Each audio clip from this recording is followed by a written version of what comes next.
오늘도 효시민의 각자 도생 드라마 리뷰를 시작해보겠습니다. 오늘도 장숙향에게 쫓기고 있는 최명희가 앞으로 100% 확정으로 이효심과 동거를 하게 될 것으로 보입니다. 과연 이들은 어떻게 함께 살게 되는 것이며 동거로 인하여 이야기 전개가 어떻게 될지 궁금하다면 오늘 영상 놓치지 말고 끝까지 시청해주세요. 우리의 주인공 이효심은 집안에서 가장 역할을 하고 있으며 모든 가족의 뒷바라지를 하고 있습니다. 정말 요즘 같은 세상에 상상도 못할 일이죠.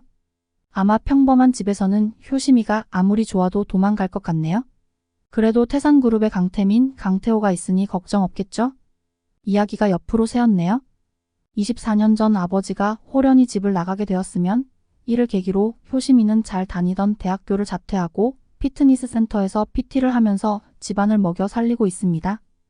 효심이 모습을 볼 때마다 마음이 짠합니다.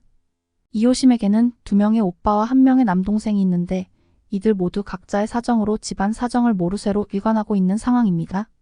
첫째, 오빠 이효성은 태산그룹 팀장으로 재직 중이지만 그의 아내 양희주는 아이들의 사교육비로 집을 돌볼 여유를 주지 않는 상황입니다. 참으로 안타까운 현실입니다. 사교육비로 이효심의 오빠 이효성을 하루도 가만 놔두지 않고 바가지를 박박 긁고 있는 모습이 정말 우라통이 터치는 것 같습니다. 이효심의 엄마 선순에게도 사교육비로 가끔 돈을 지원받는 것 같으면 효심집의 모든 피해를 절대 자신의 가정의 경제적 피해로 넘기지 않기 위해 노력하는 모습이 보입니다. 이후에도 돈 문제로 이효심 혹은 이효심의 엄마와 경제적 사유로 한번 가족 싸움으로 벌어지지 않을까 생각됩니다. 둘째 오빠 이효주는 사법고시를 준비한다고 노량진 고시원에서 공부를 하면서 지내고 있습니다.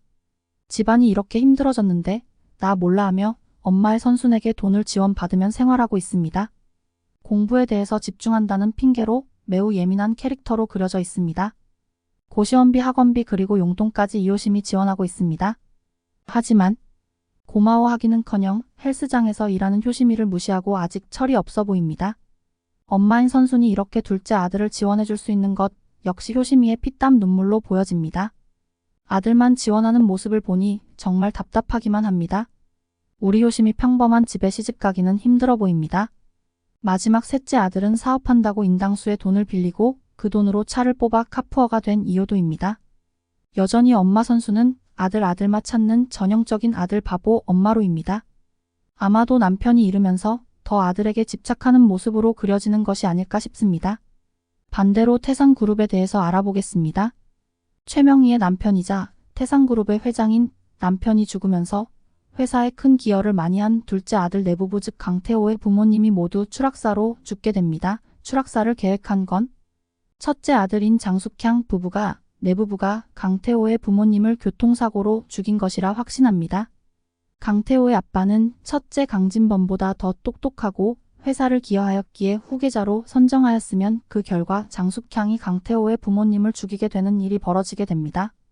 그 이후 장숙향이 최명희를 납치하여 감금한 상황입니다. 하지만 최명희는 수면제를 보디가드들에게 약을 타서 주고 탈출하게 됩니다.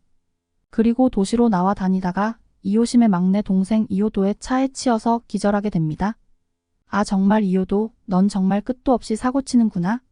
병원은 안 된다는 말에 효도에는 빌라 옥탑방에 최명희를 모셔놓게 됩니다.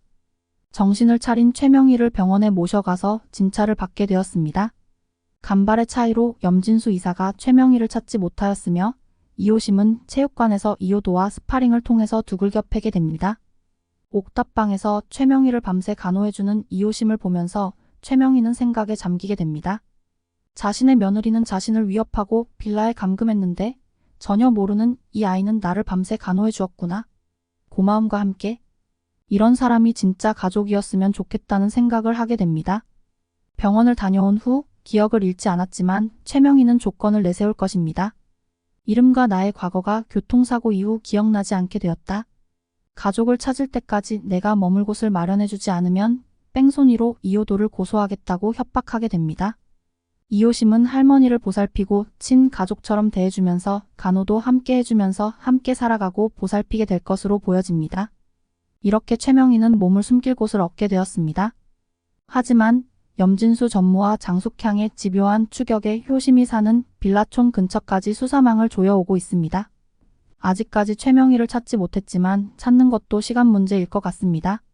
아직 드라마 초반이라서 엇갈리고 마주치는 장면이 나오지 않지만 장숙향과 최명희가 만나는 것도 시간 문제일 것 같습니다. 드라마 리뷰가 재미있으시면 좋아요, 구독 부탁드립니다. 감사합니다.